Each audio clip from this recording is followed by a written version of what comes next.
이사야서 해설 24번째 나의 제자들 앞에서 이 가르침을 봉인하리라. 안소근 실비아 수녀. 책을 왜 쓸까요? 읽으라고 씁니다. 개인적인 일기가 아니라면 쓴 사람 혼자서만 간직해두고 보기 위해서 쓰는 것은 아닙니다. 그러니 책을 쓴다는 것은 쓰는 사람 혼자만의 행위가 아니라 읽는 사람과 주고받는 행위입니다.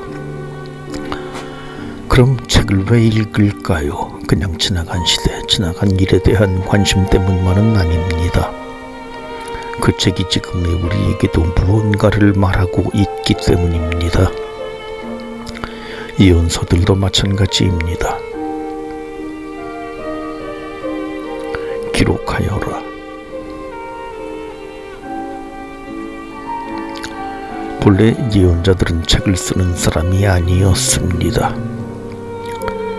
역사서들의 행적이 전해지는 엘리야, 엘리사 같은 인물은 물론이고 자신의 이름으로 된 책을 가지고 있는 아모스, 이후의 예언자들도 그들 스스로 책을 쓴 경우는 드물었습니다.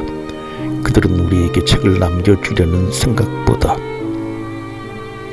그 시대 사람들에게 하느님의 말씀을 전해주려 했습니다. 그들은 구체적인 어떤 상황에서 구체적인 어떤 사람들을 향해 하느님의 말씀을 전했습니다. 그런데 드물게나마 예언자들이 자신의 말을 기록한 흔적이 남아있는 경우가 있습니다. 예레미야와 하박국이 대표적입니다. 예레미야서 36장에서 하느님은 예레미야에게 두루마리를 가져와 내가 너에게 이런 말을 모두 적어라 하고 말씀하십니다.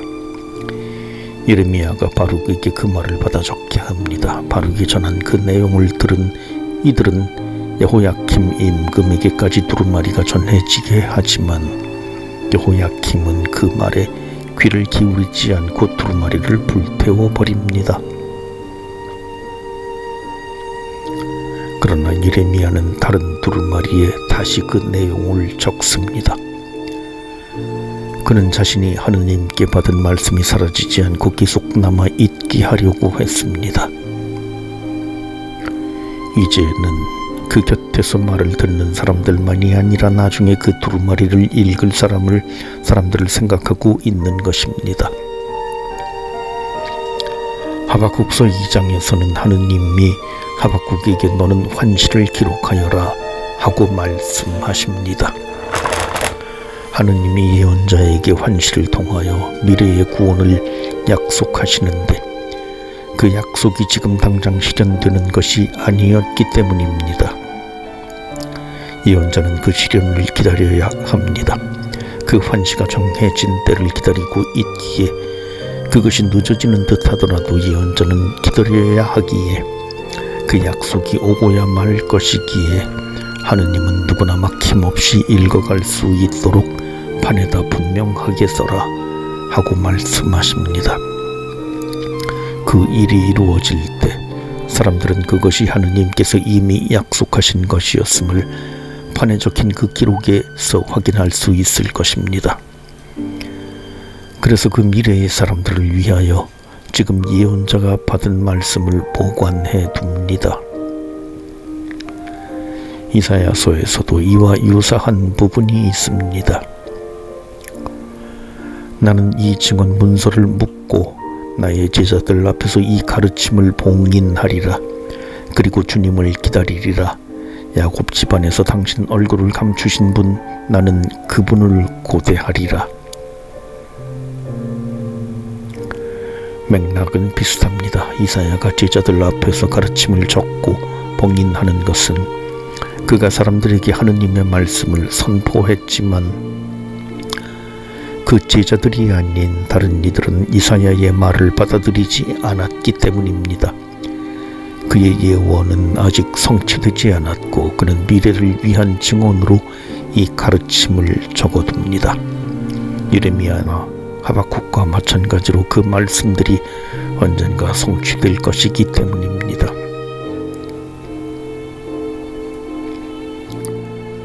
봉인을 하면 지금 그 자리에 있는 이들은 오히려 그 말씀을 볼 수 없습니다. 이제 그 말씀은 미래 세대를 위한 말씀이 됩니다. 지금은 열어볼 수 없는 말씀이지만 언젠가 그 예언이 이루어질 때에는 그가 선포한 것이 하느님의 말씀이었음을 확인하게 될 것입니다. 이사야는 아직 완성되지 않은 그 말씀을 간직하며 주님을 기다립니다.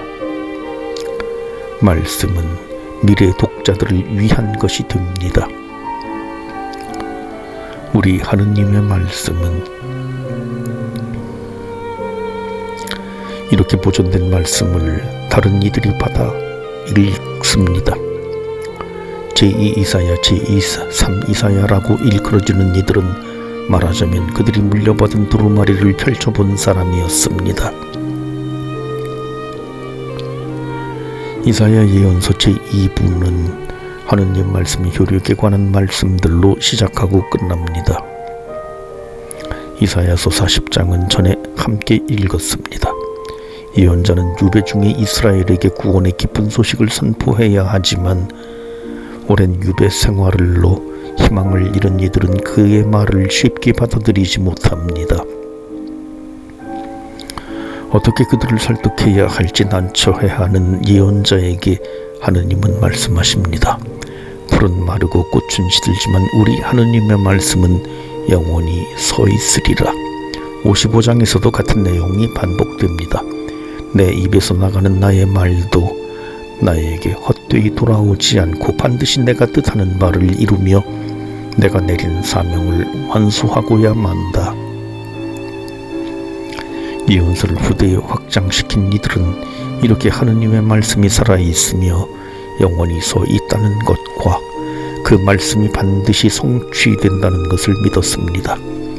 그래서 봉인되었던 두루마리를 펼치고 불탄 두루마리를 다시 쓰고 판에 새겨둔 글을 확인했습니다. 수백 년이 지났지만 예언자가 전했던 하느님의 말씀이 지금 그들을 향해서도 선포되고 있음을 알았습니다. 그래서 그들은 옛 두루마리를 자신들의 시대에서 다시 해석했습니다. 이사야서 1장부터 39장까지에서도 후대에 삽입된 장들이 있다는 점을 앞에서 보았지만 잠시 그 문제는 덮어두겠습니다. 1장부터 39장이라는 두루마리가 있었다고 할 때 여기에 55장을 덧붙인 소위 제2 이사야는 단순히 새로운 본문을 더 첨가하기만 한 것이 아닙니다. 그는 이러한 작업을 통해 1장부터 39장을 새롭게 해석하고 있습니다. 그는 과거의 예언자와 대화하며 이사야서 1장부터 55장이라는 하나의 책을 만들어 놓습니다. 기원전 8세기의 아모츠의 아들 이사야가 선포했던 심판의 선고를 이미 그 심판이 이루어진 상황에서 다시 읽고 있는 것입니다. 이를 통해서 그 심판이 구원 역사의 한 부분임을 더 분명하게 알아봅니다. 또한 유배에서 돌아온 후에 제3 이사야는 이사야서 56장부터 66장을 덧붙임으로써 다시 1장부터 55장 전체를 해석합니다. 이제는 심판을 지나 회복을 향해 가고 있는 그 시대의 관점에서 이사야서 전체를 하나의 책으로 완성하는 것입니다. 우리는 이사야서를 처음 읽기 시작하면서 이사야서의 세 부분이 있다는 전제에서 출발했습니다. 그런데 근래에는 다시 이사야서를 하나의 책으로 바라보는 경향이 나타납니다. 물론 저자가 한 사람이라고 보는 것은 아닙니다. 오랜 편집 과정을 거친 이 본문들이 하나의 책을 이루고 있음에 주목하려는 것입니다. 여기서 중요한 역할을 하는 것이 최종 편집자입니다. 그 사람이 누구이든 그 최종 편집자는 하나의 관점에서 이 책 전체를 해석했습니다. 그가 있었기에 이사야서는 하나의 책이 될 수 있었습니다. 기원전 8세기 예언자에서 시작해 여러 시대를 거치면서 첨가된 모든 부분이 그 최종 편집자와 대화하면서 하나의 책으로 엮입니다. 오늘 이 성경 말씀이 이루어졌다.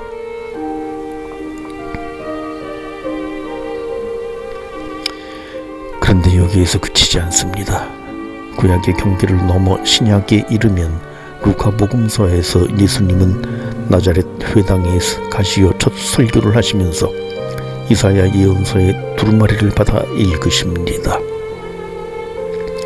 주님께서 나에게 기름을 부어주시니 주님의 영이 내 위에 내리셨다. 주님께서 나를 보내시어 가난한 이들에게 기쁜 소식을 전하고, 이사야서 61장의 말씀입니다. 그리고 그 자리에 있는 이들에게 선포하십니다.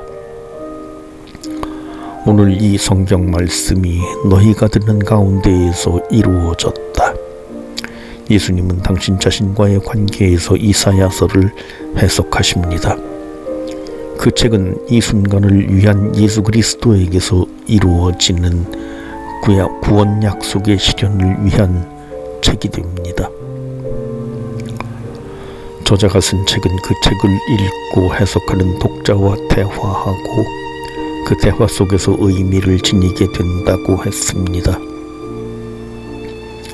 루카복음은 우리에게 그 대화의 결정적인 순간을 보여준 것입니다. 구약과 신약 전체를 성경으로 받아들이는 그리스도인들에게 이사야서를 완성하시는 분은 예수 그리스도이십니다. 예수님께서 그 말씀을 읽고 해석하심으로써 우리에게 이사야서의 의미가 온전히 밝혀집니다.